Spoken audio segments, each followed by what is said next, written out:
Who are the Hecatoncheires? Like mortals, the gods could take each other as husband and wife, and would bear children.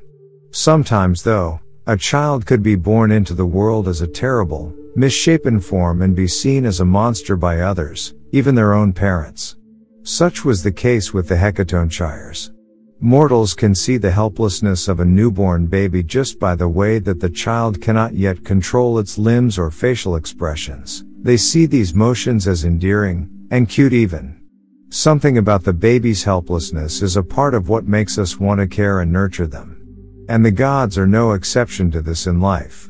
And like mortals, they too are also able to see a monstrosity when it is born, as was the case with the Hecatoncheires. Picture not a normal baby with 2 flailing arms, but one with 100 quivering, shaking, and unmatched limbs. Added to this were 50 wailing heads with wide open mouths, producing furious cries that shook Olympus itself. Imagine what would have normally been seen as adorable helplessness magnified and enhanced to a level never before seen, and realize the danger such a creature would pose to not only to others but also to itself. Origin. In great pain, Gaia brought a trio of such horrors into the world. The 3 newborn babies shrieked and wailed as never before heard in the heavens or on earth. With their 100 hands and arms, and 50 heads, they would never be as graceful and godlike as her previous children. Such a terrifying sight born to a mere mortal might be enough for them to drop the child into the sea for the waves wash away. However, the gods had their own ways of dealing with this kind of tragedy at birth. Gods, being immortal, could not be killed. But they could be shut away or imprisoned somewhere where they would never be seen or heard again, by mortals and gods alike. Family. Before the tragedy of the Hecatoncheires, Uranus and Gaia had been blessed with 6 sets of twins, each with their own natural attributes and grace, and each totally worthy of the gods. Uranus could only bestow upon this new triad of creatures a name that meant 100-handed ones, the Hecatoncheires. Gaia gave them names of their own: Briareus, the vigorous; Cottus, the furious; Gyges, the big-limbed.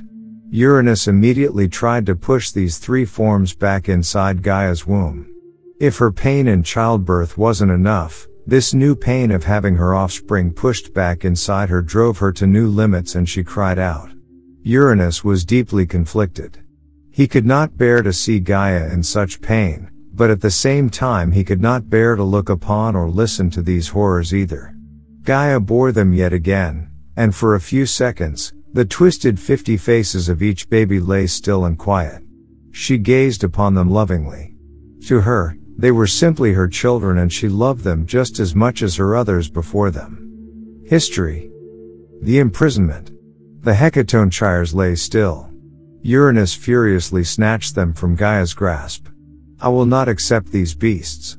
We are gods. We are perfection. These creatures can never be a part of the heavens. They are a threat to us all, he yelled. Gaia begged him to reconsider, but there was no way to sway him.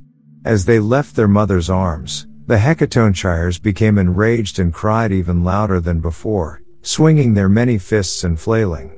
The other gods clapped their hands over their ears. Uranus. We cannot bear this noise any longer. You must release us from this torment, they cried. One by one, Uranus held the Hecatoncheires over the mouth of the pit of Tartarus. And one by one, they fell. Plummeting deeper and deeper, their screams and wails diminished as they fell further and further, down into the darkness.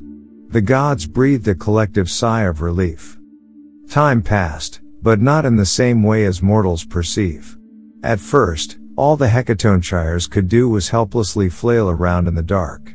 They could not control their limbs or their rage and vicious fury. They couldn't be nourished by the mother's love they had been wrested from, so instead they fed upon their violence and anger, becoming more and more monstrous with each passing minute. But a minute to a god is not the same as a minute to a mortal. The children grew very quickly, deep inside their dark prison with its high walls of bronze. Finally, one day, they heard a voice at the mouth of the pit calling to them. Freedom and betrayal. Brother! Free us! Cried the 150 heads in unison. It was the first time they had ever said anything together, the first time they ever worked in collective thought. The idea of freedom pushed them to focus and silence their violent thoughts. At the mouth of the pit stood their brother, Kronos. He had made a vow to his mother to release his siblings, but they were so very far down into the pit. He could not see them, and could only hear their voices. The Hecatoncheires were aware that they could not be seen, and worked even further to disguise their monstrous forms. With great effort, they spoke in unison, slowly and softly. "Free us, brother. We are in great pain. We are in such grief. We have not seen light since our birth. Free us, and you will be rewarded. Free us, and you will be glorified."